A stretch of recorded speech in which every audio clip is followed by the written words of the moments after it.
Hello, I'm Ronal, and today I'll be talking about display advertising, designing, and targeting. Let's explore how to create ads that captivate your audience and reach the right people effectively. In this video, we'll explore the different types of display ads, the platforms where these ads appear, how do you design engaging display ads, and targeting strategies that reach your right audience. Let's start with the types of display ads. These are the main categories. First, banner ads, the most common format. These are usually horizontal and are on top or sides of the websites. Responsive ads automatically adjust the size and format according to different screen sizes. Next is video ads. These are usually short clips that are shown on platforms like YouTube or embedded in web pages. Last is interstitial ads, ads that seamlessly blend with the content. For example, sponsored ads on social media.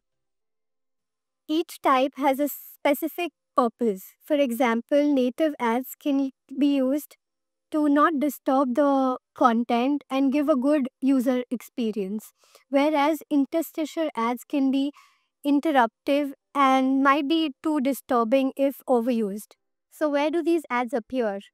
Some of the most common platforms are Google Display Network. It's one of the largest, covering over 2 million websites and apps. Next is social media platforms. Platforms like Instagram, Twitter, Facebook, and more provide highly targeting features. Next is YouTube, ideal for video ads that engage users. Lastly, mobile apps. Platforms like AdMob effectively place videos directly in between mobile applications, reaching out to users on the go. So, the platform you choose should completely align with your campaign goals. For example, Google can be used to gain a broad reach, whereas Instagram is perfect for stunning visuals and can be used for product driven campaigns. Now, let's talk about designing display ads. A well designed ad is important for grabbing attention and driving clicks. Here are some elements for designing display ads. Simplicity. Don't overcrowd your ad with text or visuals. Have one core message. Color psychology. Use colors that resonate with your brand and evoke emotions.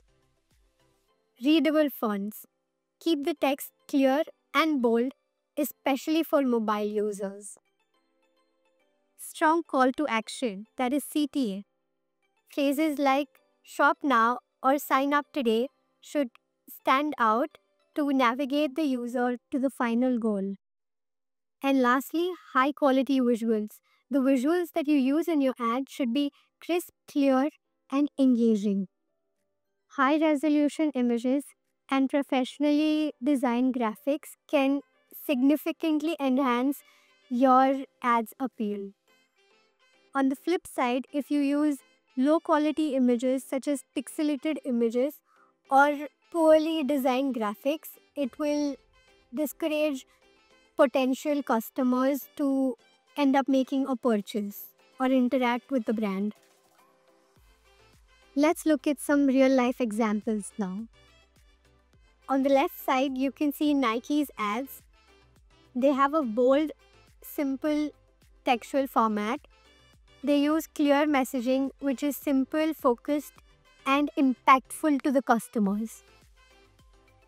Whereas, if you look on the right side, you can see Spirit Airlines display ads, which are highly cluttered and look very chaotic. They don't have a clear color scheme that is going on consistently, which might not give a positive response from the customer's end, as it is not very engaging. It's just chaotic and too much going on in the visuals.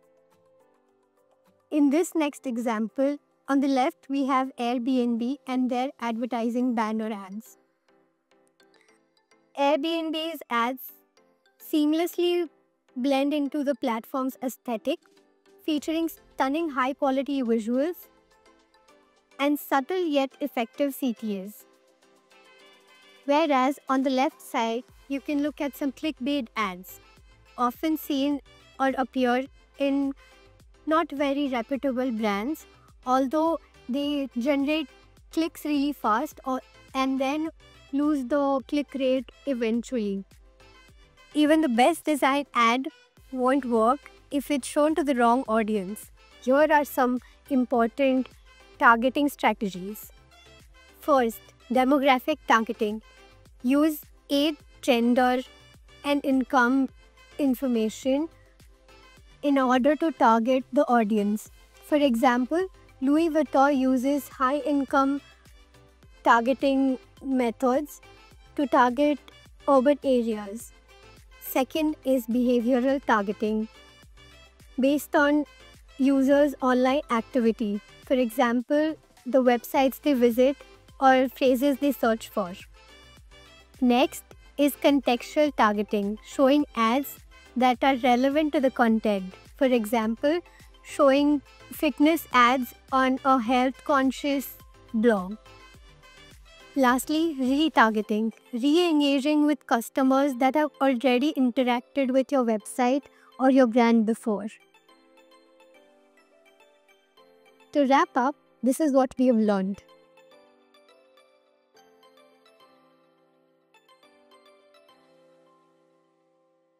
When display and targeting come together, they can drive remarkable results.